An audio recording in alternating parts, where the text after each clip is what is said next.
भारत में कई ऐसे स्थान हैं जो भूतिया गतिविधियों के लिए जाने जाते हैं।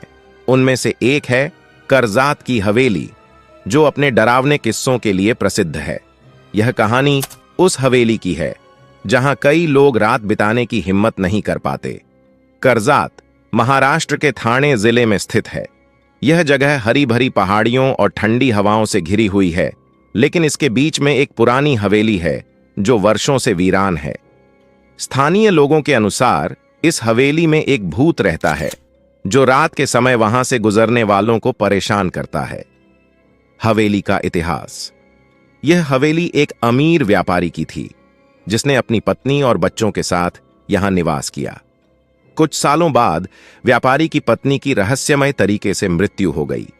कहते हैं कि वह रात में अपनी हवेली में अपने पति और बच्चों के पास लौट आई, लेकिन उसके भूत ने उस परिवार को परेशान करना शुरू कर दिया। धीरे धीरे व्यापारी की मानसिक स्थिति बिगड़ने लगी और उसने खुद को हवेली में बंद कर लिया। अंततः वह भी वहां से गायब हो गया। इसके बाद से हवेली को भूतिया हवेली के नाम से जाना जाने लगा। स्थानीय लोगों का कहना है कि रात के समय वहां अजीबोगरीब आवाजें सुनाई देती हैं, जैसे कोई रो रहा हो या चीख रहा हो। लोग कहते हैं कि जब भी कोई वहां रात बिताने की कोशिश करता है, उसे असहनीय ठंड का सामना करना पड़ता है और अचानक उसे महसूस होता है कि कोई उसके पास खड़ा है। कई साल बाद एक छोटे से समूह ने हवेली की वास्तविकता जानने का फैसला किया। ये लोग एडवेंचर और अनसुलझे रहस्यों की खोज में थे। उन्होंने हवेली में रात बिताने की योजना बनाई। वे सभी अपने कैमरे और टॉर्च के साथ हवेली पहुंचे। हवेली का दरवाजा बेहद पुराना और जर्जर था, लेकिन उन्होंने उसे खोलने की कोशिश की। दरवाजा खुला और एक अंधेरी और ठंडी हवा का झोंका उन्हें अंदर खींच लाया। हवेली के अंदर घुसते ही उन्हें अजीब सी गंध महसूस हुई। चारों ओर धूल और अंधेरा था। उन सब ने अपने टॉर्च जलाए और चारों ओर देखना शुरू किया। उन्होंने देखा कि दीवारों पर पुरानी तस्वीरें लटकी हुई थीं, जिनमें व्यापारी और उसकी परिवार की तस्वीरें थीं। अचानक एक ठंडी हवा ने उन्हें झकझोर दिया और उनमें से एक ने कहा, यहां कुछ गलत है। जैसे ही रात बढ़ी, उन सबको अजीब घटनाओं का सामना करना पड़ा। एक सदस्य ने कहा कि उसे किसी की सांसों की आवाज सुनाई दे रही है। अन्य ने भी महसूस किया कि कोई उन्हें देख रहा है। अचानक एक सदस्य ने चिल्लाया, देखो, वह वहां है। सबकी निगाहें उस दिशा में गईं जहां उसने इशारा किया था। वहां एक धुंधली आकृति खड़ी थी जो धीरे धीरे धुंध में गायब हो गई। एक पल के लिए सब शांत हो गए, लेकिन तब अचानक हवेली में तेज आंधी आने लगी। खिड़कियों ने जोर से आवाज की और सबका दिल तेजी से धड़कने लगा। एक सदस्य ने कहा, हमें यहां से बाहर निकलना चाहिए।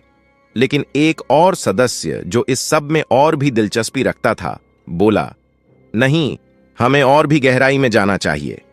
वे सब एक कमरे में गए जो सबसे अंदर था। वहां एक पुराना मेज और कुर्सियां थीं। अचानक एक किताब मेज से गिर गई। सबने देखा कि किताब के पन्ने अपने आप पलट रहे थे। यह देखकर सबकी सांसें थम गईं। उनमें से एक ने कहा, यहां कुछ तो है।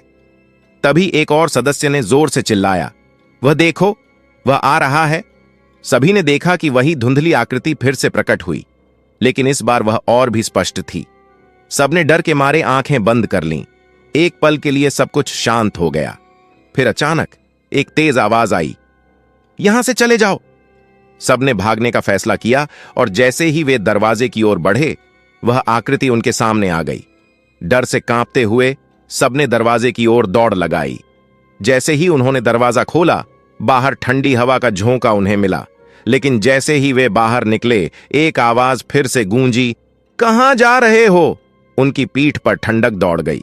वे सब बाहर निकलकर भागने लगे। हवेली के पास पहुंचते ही वे थक गए और एक पेड़ के नीचे बैठ गए। इस अनुभव ने उन्हें हिलाकर रख दिया। सबने तय किया कि वे फिर कभी उस हवेली में नहीं लौटेंगे। इसके बाद से उन्होंने अपने दोस्तों को भी उस जगह से दूर रहने की चेतावनी दी। इस घटना ने यह साबित कर दिया कि कभी कभी अतीत की परछाइयां हमें नहीं छोड़ती और डरावनी कहानियां सिर्फ कहानियां नहीं होती, बल्कि वास्तविकता भी हो सकती हैं। निष्कर्ष: करजात की हवेली एक ऐसी जगह है जहां भयावहता का अनुभव किया जा सकता है। यह कहानी हमें यह सिखाती है कि अतीत कभी कभी हमारे सामने आता है और हमें याद दिलाता है कि कुछ रहस्य हमें छेड़ने की कोशिश कर सकते हैं। डरावनी कहानियां केवल मनोरंजन के लिए नहीं होती, बल्कि यह हमें हमारे आसपास की दुनिया के बारे में सोचने पर मजबूर करती हैं। जब हम अतीत के रहस्यों में झांकते हैं तो हमें सावधान रहना चाहिए।